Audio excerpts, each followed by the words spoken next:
Hey there, Ryan Kingsline here. Welcome to day 4 of the 12 days of realism. On the 4th day of Christmas, my teacher gave to me the way out of the valley of the suck.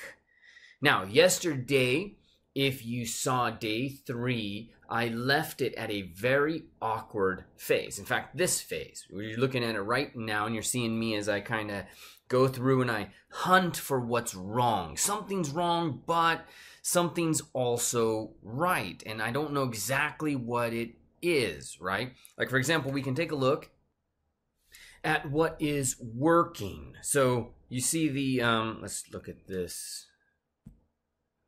Yeah, there we go. So if we look here, we can see, we kind of have the jaw. We kind of have this line. Kind of have the shape of the head. We kind of have a suggestion for those eyes. The placement of the eyes and the placement of the nose, like these appear to be correct. If we do a little triangulation, that does appear to work, although probably that corner of the eye needs to move in a little bit. Those eyes need to get a little smaller, and then we can triangulate to the corner of the mouth. That needs to move over a little bit, right? Which basically means that the mouth needs to get a little wider. So we've got these basic things working, but it's not working.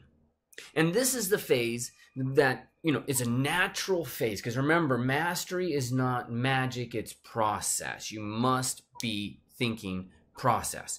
So I left day 3 exactly right before I get into this next stage. The stage where we go in and we use lines to help us start to understand some of the more structural components, the internal structural components. Because here I've been looking at this all from the outside for the most part. I've been looking at silhouette, right? And you hear this a lot in the conversation of sculpting. People say focus on the silhouette, focus on the silhouette. But what we're really working with here and what's kind of important to keep in mind is, as we said in day 3, realism's not, it's not about being real, it's about construction. And you have to have a process of construction. So I'm going to go in and I'm going to take internal lines. In fact, let's look at the lines on this. So you see there's an internal line that we can run around here. And if you follow that all the way through, that really starts to indicate this whole muzzle of the mouth, front plane of the face, and we can go and follow that along with our guy as well here and follow and go through and be like, yeah, it's kind of, it's not there yet. I got to go in and I got to put that in. And then I'm going to have to follow these trails of the form. I'm also going to have to go in and start to create some of these other imaginary lines. You only see them from certain angles. So we're going to go in and get these guys to get the form to kind of flow a bit more naturally. We're going to have to start to kind of pull forms out like this. And the tool, the strategy, the process for doing this, you're going to actually see me do this. I did this with, it basically starts to look like Jean-Claude Van Damme in 10 minutes. All right? So you're ready to spend 10 minutes for us to go through and start to figure out what it takes to get this thing closer to Jean-Claude. We're not trying to make this, I'm not trying to impress you and say, hey, I did this in 45 minutes. I'm trying to impress upon you that this is a process. You need to trust the process and you need to have a process, right? Have a process that you can trust. That's my goal. My hope here is that I'm going to give you that process for you to kind of work forward on. So you see me going in here at this stage, and I'm adjusting a couple of things here and there, and I'm trying to find some internal lines. And really what I'm trying to do in some ways is work up the courage to get into the grind and just start to grind at this deeper level of anatomy. And now we're in it. Now we're in the shit. This is the moment where it's like, all right, we're going to make this happen. I'm going to put these lines in. I'm starting to commit. I'm starting to make decisions. I'm not gingerly following silhouettes. I'm committing, right? And this is the moment where it's like, all right, it gets to be a mess or not. And we got to work it and grind on all these different little details and things that crop up, and we got to find the lines that really make a difference. But notice my process as I do this. Hopefully you're seeing how my process is really important. We'll let that continue as we come in here. It's just I'm not digging in. I'm using process and sketching lines in. That has the added psychological advantage of not really committing to anything 100%, and also it creates a better surface. And that's actually what ends up being really important, is you just creates a better, cleaner surface if you've got these multiple lines real close to each other kind of sketched in.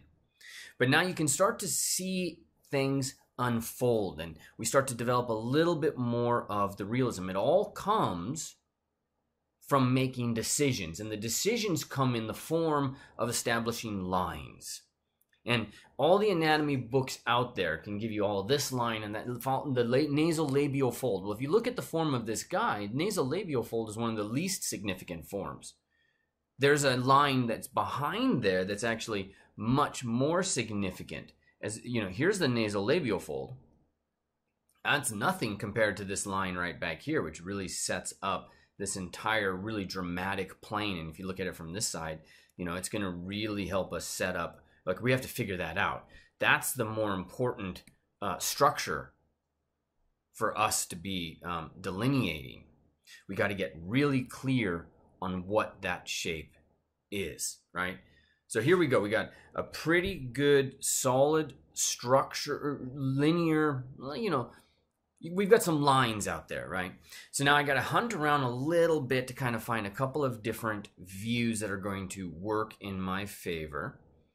This one, in looking at it from above or below, is one of the most important views for you getting the draft of the face. That's the way the old school anatomists talk about it. And the draft is like, it's the draft of the boat. So it's either a really sleek boat with a strong draft, or, you know, it's a blunt boat with this big rounded bow that, you know, just kind of like a steamboat tugs through, pushes through the water. Right, but this is what we need to get this, because this is going to help us, but it's also going to start to lead us astray. And you can spend a lot of time chasing little planes here. So you just got to make a commitment, don't get too specific, and go from there. You know, but also pay attention to individual characterizations, right? Like, say, for example, in the lips, you see the right off to the side in the reference, you see I'm going to draw these two lines, and I'm going to get that little heart shape. That stuff starts to really establish the character. You need to make sure that you're getting that to really get a sense of this guy. You know, later on, I'll see that the nostrils actually needs to be pushed back. There's a bunch of other things that need to happen. But now I've got these lines in. I've got the draft of the face, you know, and I can start to really just get these forms kind of locked in as much as possible. It's really, for me, you know, this stage of it is kind of a wordless stage. It's very hard. It's very hard to teach this stage and, you know, demonstrate it and use language while I'm doing it, which is why you're looking at the, you know, me as I'm going through this process, because you have to be outside of words. You're in this much more, in my view, complex visual world. All right. And I'm just going through and checking, like, this is really, you know, if this is really going to be the next key. Is we've done the front of the face. Okay. And we had the silhouette for the front of the face. We then went in and we added these kind of internal lines to help us get all of this crazy and get those eye bags and all of that. We looked at this view to get the draft, to say, okay, so the face moves back like that. Okay, now we've done the front, we've done this kind of upper view, and now we got to get ourselves back into the side view and make sure, oh, I didn't screw this up. And make sure that if you were to put an imaginary line straight down the middle, you know, however far this goes out, you know, make sure that these measurements are all still lining up and you didn't accidentally move them.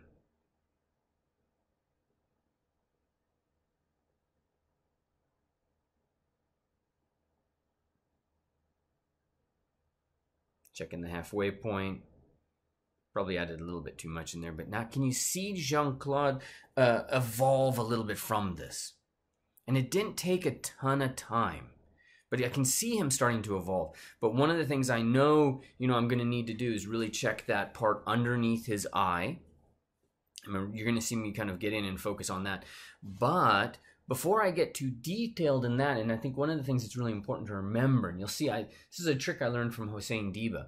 It's never too early to sculpt the ear, because your sculpt will always look unfinished when you have something as vague as I had there in the ear. It'll always look unfinished, and you'll always be a little vague about it and not quite sure. So one of the first things we do, like this is within about 45 minutes of the sculpt itself, I'm going to go in and I'm going to block that. I'm going to do a little more than block that ear out. I'm going to give it a go. It's actually a little too large right now, but the proportions aren't my focus at this point. My focus is, I'm going to treat this as its own entity, because if you sculpt it relative to itself correctly, you can always get in and, you can always take the, how do we say it? You can always shrink it. That's the easy part. Let's give this a little bit more speed. You see, I'm being very gingerly about it, and that's kind of something that I think a lot of people forget, is they just get in and, ham-fisted just push this stuff around. And take your time. Take your time. Go slow. Let forms evolve. All right, now it's not just a matter of like stamping it into existence. Let them evolve over time to help you really, get a better shape out of this. Now remember, you can head over to GameArtInstitute.com. You go to the 3rd day of Christmas. You might have to go to the blog, or you go to the bottom of it, or there'll be a link below this video for you to get to the 3rd day of Christmas. You can get this ZTL OBJ, and you can get the pure reference files, so that you're working from the exact same reference. You just got to download pure ref. Really cool. Pretty sure it's free process. But you see, sculpt the ear first, then go in and be like, yeah, and even if you look here, it's like I sculpted a great many things actually wrong. The proportions weren't necessarily right. With the upper part, the helix and the anti-helix, that's wrong. It's just, I didn't get that correct. And that's normal.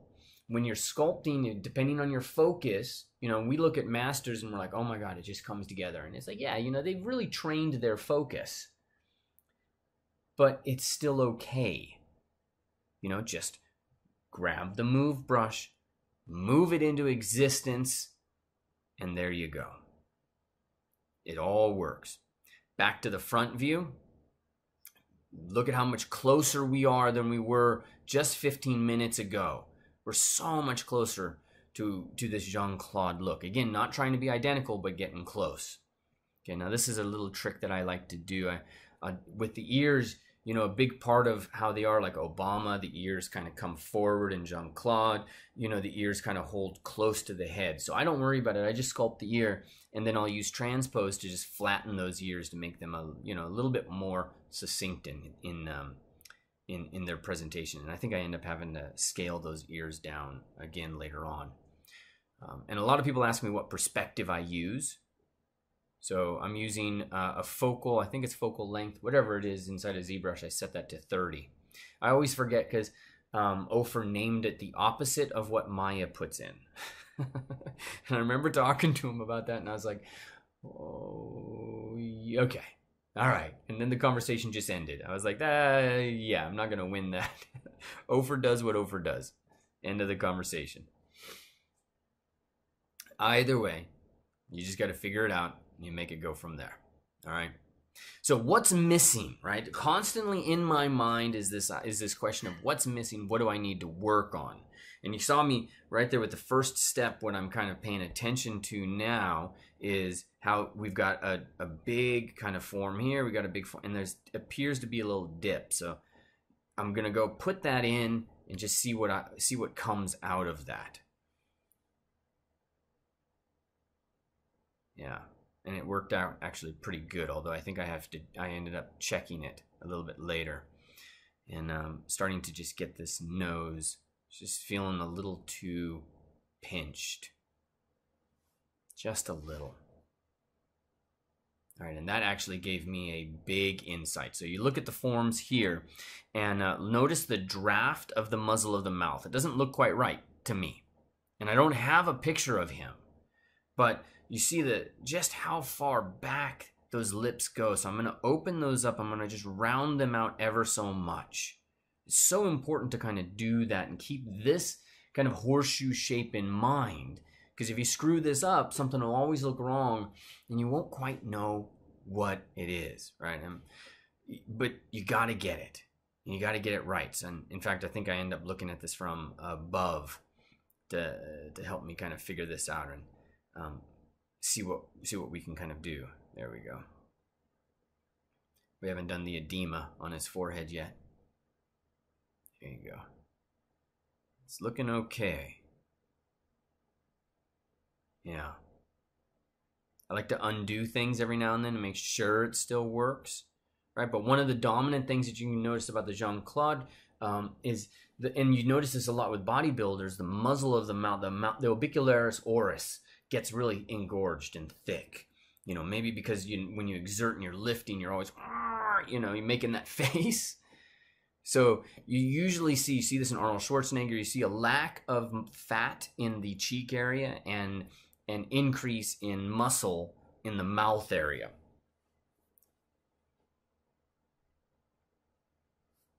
Of course, with all of this, the big deal is trying to get this kind of indicated, how do we say it? Trying to get just the proper volume in there.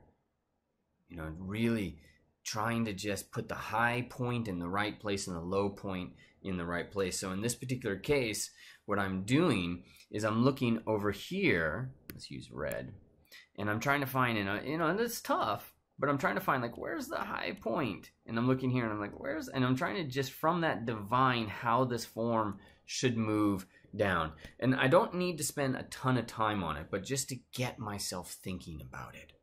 That's it. You know, just the key thing that we got to remember about this is when we're still fitting the anatomy into the likeness and into it. So we're like no more than an hour into the sculpt, if I remember correctly at this point. So all we're really doing is trying to establish a nice base. We've gone through the valley of the suck. We're using lines and structure to help us kind of get to that next level. And these lines are going to lead us astray and they're going to bring us back. And, you know, we're going to have a couple of different positive things happen out of this conversation. Let's kind of speed this up here a little bit, because at this point I was getting in and getting precious with surface, which is just a phase I go through. And we need to go in and, you know, like you see me smoothing this stuff out, but I'm gonna need to get in there and throw more lines, throw more structure at this to really start to get a solid sense of it. You know, it's also really important to start to think about what the overlaps are and how the cheek, the eye bag overlaps the cheekbone as it comes in. So that's why you see I put a little dollop of form underneath the eyes to get that sense. And then now I'm getting in and getting the masseter and just trying to find these forms. Okay, and really this is just play. If you're not playing at this stage, then you're screwing it up. If you're being tight and precise and you can feel your butt puckering and you can feel yourself getting a little bit like tense in the shoulders, you're doing it wrong, and it's going to show.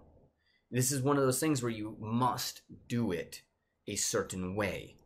And if you're not doing it a certain way, you know, it ends up having an effect. So there we go. From a distance, looking awesome. Close up, we're missing some half tones. You know, I got to get in and I'm like, did I screw up the relationship of the nose, where the mouth was? So I'm going to come back into this view and just double check myself. And the side view, you got to remember, the one thing you got to remember about the side view is truth. Because the side view in terms of the profile doesn't have perspective, distortion. It's placement with the ear and all the, you know, these things can change with the camera. But the actual side view, just that black and white, here's the nose going down into the lips, that is always truth. You can extrapolate that out a little bit from the silhouette to also the placement of the eyes, which is what you see me doing here. I'm working really hard to make sure that the eye is kind of within the right range. But you can't go too much further than that. You know, it's just, what's that silhouette? Make sure that this is a little clean, and there you go. That's my truth. That doesn't change. No matter what the 3/4 view shows, no matter what anything else shows, that doesn't change. That's always going to be de facto. And don't let millimeters get away from you. You saw me adjusting the philtrum underneath the nose and in the area of the upper lip, and I moved it just a millimeter. Difference between a great sculpt and an okay sculpt, a couple of millimeters of clay. That's all it is. It's not a ton. Okay, but here, you know, and I know this just from having sculpted Jean-Claude before, his orbit of the eye is a massive, massive pain to get right. There's a lot more stuff going on there, and it's a lot flatter than, you know, the ethnocentric, the Caucasian ethnocentric anatomy books kind of show. You know, I think it's fair in this day and age to say most anatomy books have an ethnic kind of bend to them in terms of the idealized face that we get from Rimmer and all of those. And so, you know, they put these assumptions into our mind of what this form should be. And when you're dealing with a likeness, a big part of what you've got to do is you've got to blast through that, you know, and it leads to exactly what we're having right here, which is it looked a little better, you know, 2 minutes ago, but I have to go wrong a little bit to actually pull this likeness all the way home, or at least that's been my experience, you know, part of the chaos, you know, and I don't want to miss this part of what I just did here, because again, for me, mastery is not magic, it's process. So there's a couple of things that I did, you know, this line that moves across here that separates the frontal bone from the parietal bone, super, super important, because there are these different shapes that originate on the back half of the skull and the front half of the skull. Those are really important. And this line that I'm putting in here to kind of to separate the cheekbone as it goes back from all this, you know, fat and muscle and skin hanging down, you know, all that stuff's really important. And we kind of go wrong. That should have said, what the? Because it's like you fix one thing and you screw up another. But again, you must have a process and you must trust your process. That's most important. Because you see me here in just a moment. I'm going to fix this in like, you know, I'm going to fix it in 3 minutes. But it would have been easy. And my first immediate reaction was, oh my God, I screwed it up. But did I? Or did I actually make it better? And you cannot reasonably, having gone through everything you've gone through, you cannot reasonably sit here now and tell me that, you know, that every time you think you screwed up, you actually did. Chances are you'll have had the experience in your life that you thought you screwed it up and then you went and screwed it up even more, and what you had before was 10 times better. The whole notion, the whole concept of I screwed it up is the inner critic, which is a very valuable part of our life. The inner critic getting in there and having a conversation with us, in my opinion, too early. He needs to get the hell out of the room and let me go about doing my business, because now this looks better. A couple more things to adjust, but this definitely looks better than it looked before, and we're starting to get a little bit of this flat frontal part that really makes Jean-Claude who he is, in my opinion. You know, there's still more work to do, and you know, those eyes are looking a little cross-eyed. I think I had to move the eyes over a little bit, so there's little kind of weirdnesses, but I definitely feel much more of Jean-Claude. And you know, one of the things that you missed while I was doing that, or at least what I'm doing right now, is I like to go in and paint the surface, because it makes such a huge difference. So I'll paint eyebrows, I'll paint right where the eyelashes are, I'll paint those darker, because usually there's dark eyelashes, right? And I'll paint the lips, not too dark, because you don't want him to look like he's in drag. You just want it to be a little dark. Now, I darkened the eyes a bit too much, so I darkened all of the eyes. But this little bit where you just paint with a standard brush with RGB makes all the difference in helping us understand it, because sculpture is really a game of shadows. We don't think of it that way, but it's a game of shadows. And you put planes into a sculpture to create shadows. So it's 3D painting, and it always has been. If you look at the Lincoln Memorial, there's those pictures, I think it was during Bill Clinton's inauguration, they lit it from below, and suddenly Lincoln looks, crazy surprised. Well, they exaggerated the planes so that because it was lit from above, they wanted strong, dignified shadows, so to speak, to really emphasize all of this stuff. But at this point, we're kind of wrapping up. I've been talking at you for about 25 minutes.